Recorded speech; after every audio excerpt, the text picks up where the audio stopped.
El mundo ha contemplado escritores prodigios cuya existencia entre los mortales se podría comparar a la duración de algunas flores, cuestión de días u horas.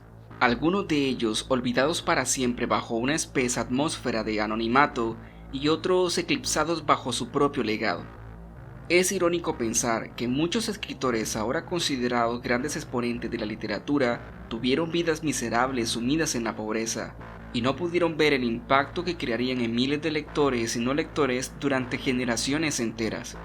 Podría mencionar algunos: Edgar Allan Poe, Herman Melville, Benito Pérez Galdós, Miguel de Cervantes Saavedra, y la lista sigue y sigue. Sin hablar de las otras artes que, al igual que la literatura, la buena literatura, han sido infravaloradas y abandonadas en un segundo plano. Es común escuchar comentarios burlescos y intenciones despreciativas, pero que fallan por su mismo juicio, animando a quienes quieren ser artistas, llámese escritor, músico, poeta, pintor, etc., a perseguir carreras lucrativas con las cuales ser capaz de mantener una familia y ser alguien en la vida. Una absurda paradoja, puesto que al final su nombre reposará en una efímera lápida de yeso y su legado solo será recordado por las siguientes generaciones dentro del mismo vínculo familiar, una gota de lluvia que cae al mar y se funde en su magnitud. Howard Phillips Lovecraft es uno de los escritores de terror más famosos de todos los tiempos.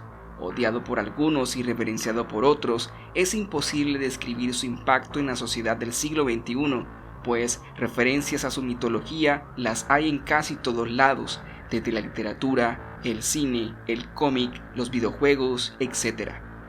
Pero todo gran logro tiene un comienzo. En el día de hoy hablaré sobre el niño Lovecraft, un escritor de 7 años. Yo soy Joseph L. Holmes, y esto es La Llave de Plata. Sobre Howard Phillips Lovecraft se ha hablado mucho. Hablar del creador de los mitos de Cthulhu, de Yog-Sothoth, Dagón y otros dioses primigenios sería añadir un resultado más a los millones que existen. Por ese motivo, en este video no trataré sobre la grandeza del creador del horror cósmico. De eso ya hay suficiente. Mi intención es hacerle un homenaje al niño que inició un gran legado. Lovecraft nació el 20 de agosto de 1890 en Providence, capital del estado de Rhode Island. Fue hijo único de un comerciante y de una mujer con una estirpe ancestral que se remontaba a los peregrinos de Mayflower, barco que arribó en Estados Unidos procedente de Inglaterra en 1620. Recitaba poesía a los 2 años, leía a los 3 y a los 5 se declaró ateo. Sin embargo, como si se tratase de uno de los personajes de sus historias, las tragedias y desafortunadas circunstancias que lo rodearon en sus primeros años de vida definieron su trayectoria literaria. Su padre muere cuando solo tiene 3 años y es criado por su madre, sus tíos y su abuelo paterno. Este último poseía una extensa biblioteca, la cual devoraba con obsesión el niño Lovecraft. Por solo poner un caso, se obsesionó con las 1001 noches, hasta el punto de que muchas de sus historias tenían referencias a este conjunto de cuentos árabes. Por ejemplo, el famoso grimorio El Necronomicon fue escrito, según el propio Lovecraft, por un tal Abdul al-Hazred, el árabe loco. Observemos unas palabras del propio Lovecraft que le escribió a Robert E. Howard, creador de Conan el Bárbaro, al referirse a la creación de este personaje. Leí las 1001 noches a la edad de 5. En aquellos días solía usar un turbante, pintar con corcho quemado una barba en mi cara y hacerme llamar por el sintético nombre, Alá solamente sabe de dónde lo saqué, de Abdul al-Hazred, el cual reviví posteriormente en memoria de los viejos tiempos para dárselo al hipotético autor del hipotético Necronomicon.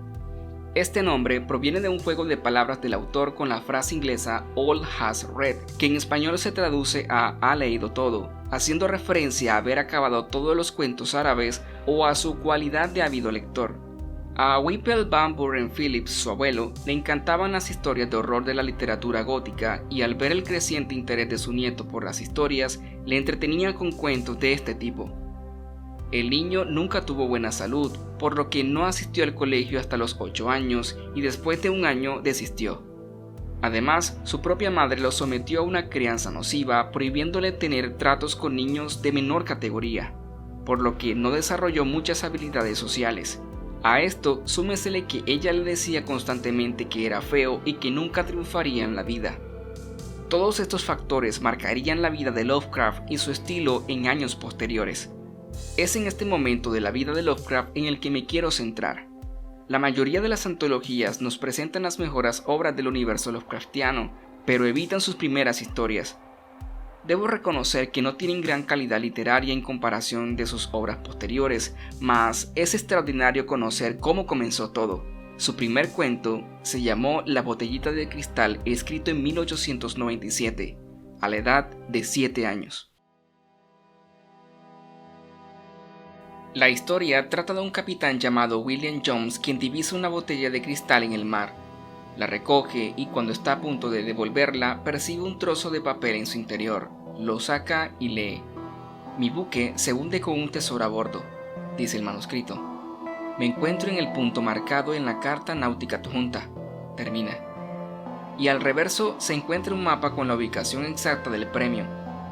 Rápidamente, Jones se encamina a la aventura y en el lugar indicado encuentra una segunda botella de hierro sumergida. Estimado buscador, discúlpeme por la broma que le he gastado, reza los garabatos del segundo manuscrito. Sin embargo, deseo compensarle por los gastos en el lugar que ha encontrado la botella. Una compensación de $25,000 de la época. La historia termina con un Jones molesto, resuelto a no dejarse guiar por una botella enigmática. Aunque la historia resulte predecible, quiero resaltar la genialidad y maestría con la que está escrita. El lenguaje náutico empleado, los conocimientos geográficos y la capacidad de mantener al lector en expectativa hasta el final son aspectos difíciles de lograr si se tiene con una escasa edad de 7 años, algo que muchos escritores de hoy día deberían aprender. Sin embargo, esa no fue su única historia a dicha edad. Poco después escribiría un segundo relato. Su segundo cuento, La cueva secreta, despegaría la macabra genialidad del futuro escritor. Los hermanos Lee, John de 10 años y Alice de 2 se quedaron solos en casa. Una vez sin la supervisión de los adultos, bajaron al sótano a remover los trastos. Alice se apoyó en un muro mientras su hermano John armaba un bote con piezas de un barril. De repente el muro cede y Alice queda bajo él. El hermano mayor se apresura a sacarla sin recibir mayores daños. Se dan cuenta de que se ha abierto un pasadizo al cual entran y llegan a una cueva. Encuentran una pequeña caja y John la toma. Poco después encuentran un bote y el pasadizo obstruido. Apartan el obstáculo y brota agua con rapidez. John intenta salvar a su hermana y a la caja. Notó que el bote estaba cerca y lo agarra. Lo siguiente que recuerda es que despierta sobre la superficie agarrado del cuerpo de su hermana, ahora inerte, y la misteriosa caja. Como pudo, encerró nuevamente el agua y remó a lo largo del pasadizo. Sale del sótano y sube las escaleras con el cuerpo de su hermana entre brazos. Sus padres ya habían llegado y le cuenta la historia. El último párrafo muestra la clave del éxito del escritor, su crudeza y el valor efímero de la vida humana. Después del funeral, los restantes integrantes de la familia Lee abren la caja y encuentran $10,000, suficiente para pagar cualquier cosa, excepto la muerte de su hermana, concluye.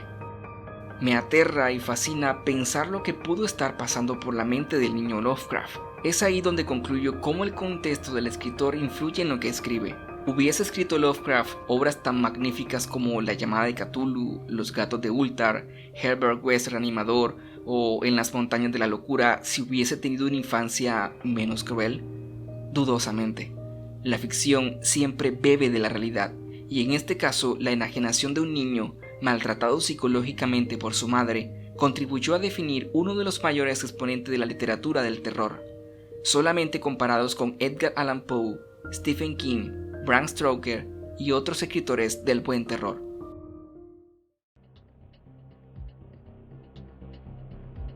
Lovecraft seguiría escribiendo en años posteriores y cualquiera pensaría que tendría una gran carrera como escritor.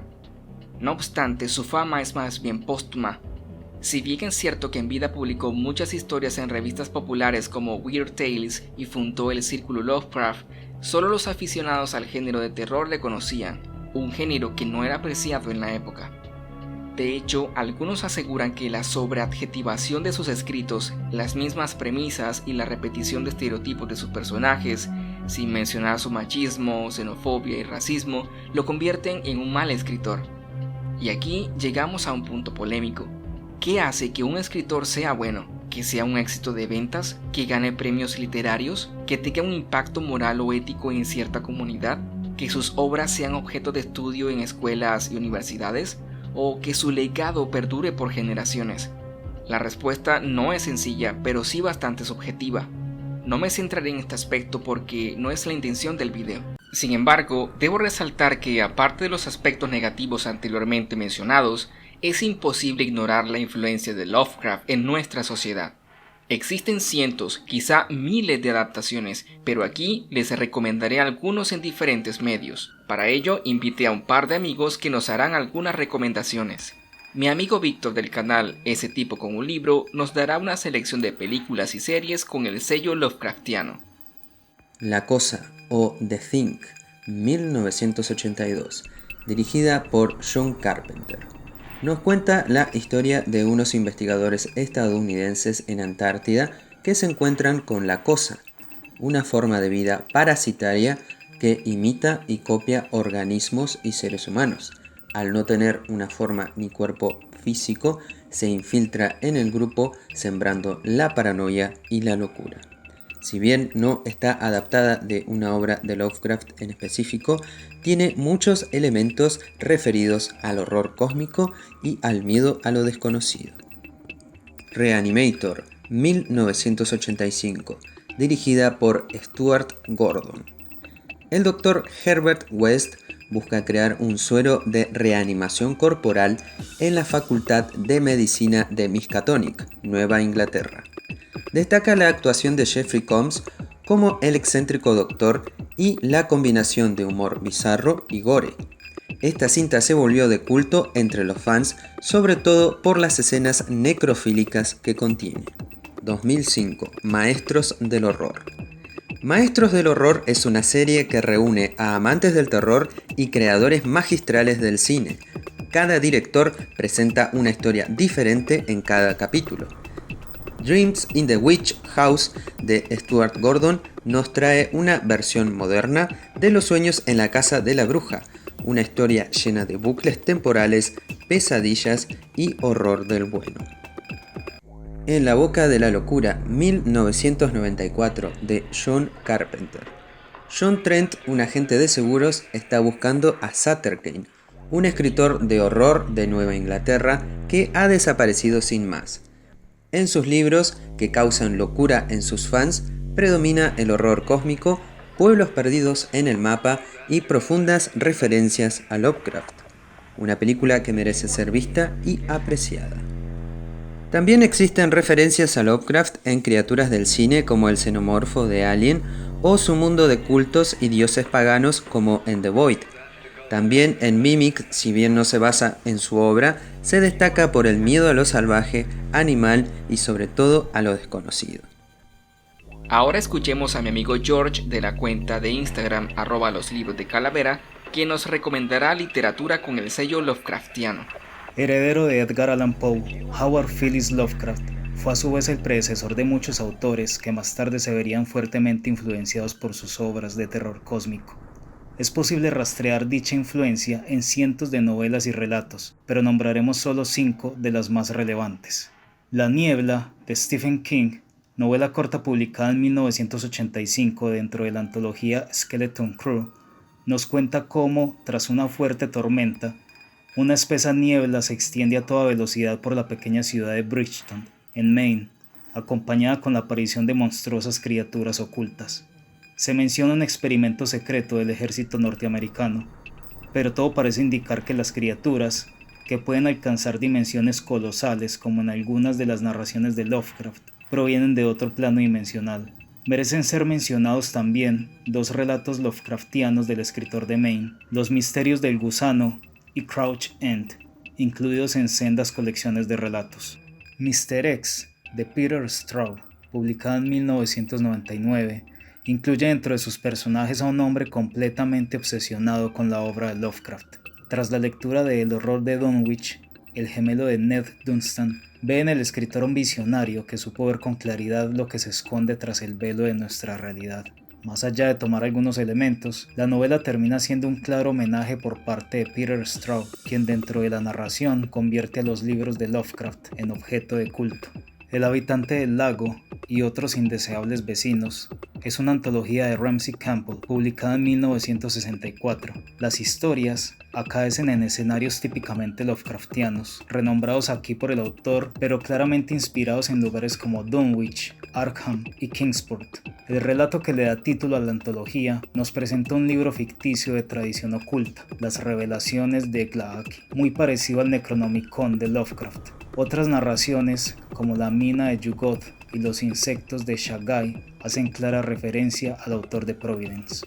Las leyendas de Exoth, del estadounidense Lynn Carter, es un conjunto de relatos iniciados en los años 70, en los que el autor presenta una ampliación de algunos de los mitos Lovecraftianos, añadiendo además nuevos dioses y personajes. Por otra parte, Carter también creó historias independientes, con el fin de dar un nuevo trasfondo a criaturas o divinidades a las que Lovecraft les dio solo un papel esporádico. Fue un gran seguidor de Howard Phillips Lovecraft, llegando a escribir algunos ensayos sobre los mitos de Cthulhu. Y para finalizar, volvemos de nuevo al maestro Stephen King, en este caso con una de sus novelas más recientes, Revival, publicada en 2014. Si bien King mencionó a Arthur Machen y su novela El Gran Dios Pan, así como el Frankenstein de Mary Shelley como fuentes de inspiración, cerca al final de Revival hay un pasaje innegablemente Lovecraftiano, donde el protagonista accede a un mundo paralelo, la dimensión del caos, poblado por criaturas fantásticas y monstruosas que esclavizan a los incautos por toda la eternidad. El más poderoso de estos seres se conoce como Madre,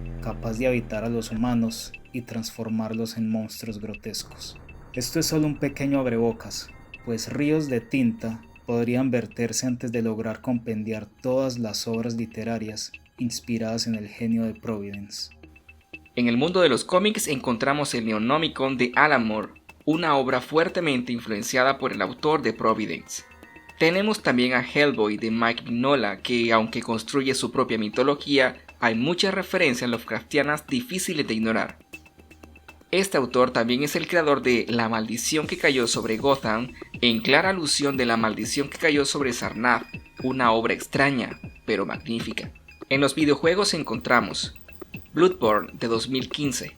Este juego tiene lugar en la ciudad gótica de Yharnam, conocida por sus avances médicos basada en el uso de la sangre como principal elemento. Sangre que proviene de seres adorados como dioses con diseños Lovecraftianos. Call of Cthulhu de 2018. Este juego es una adaptación de la ya mencionada La llamada de Cthulhu, donde seguimos los pasos de un detective que intenta resolver un caso. Decir más sería entrar en spoilers. The Sinking City de 2019. La historia sigue a un investigador privado y veterano de guerra que intenta dar con la causa de las implacables inundaciones de Oakmont y las visiones terroríficas que obligan a decenas de personas a viajar a la ciudad. ¿Queda alguna duda de la grandeza de este escritor? Si queda alguna, les presento este Cthulhu de peluche que nos amenaza con su ternura queriendo volvernos locos. ¡Qué tierno! Y esto solo para mostrar algunos ejemplos que, sin duda alguna, atestiguan lo increíble que sería el destino post-mortem de un escritor que comenzó su carrera a los 7 años.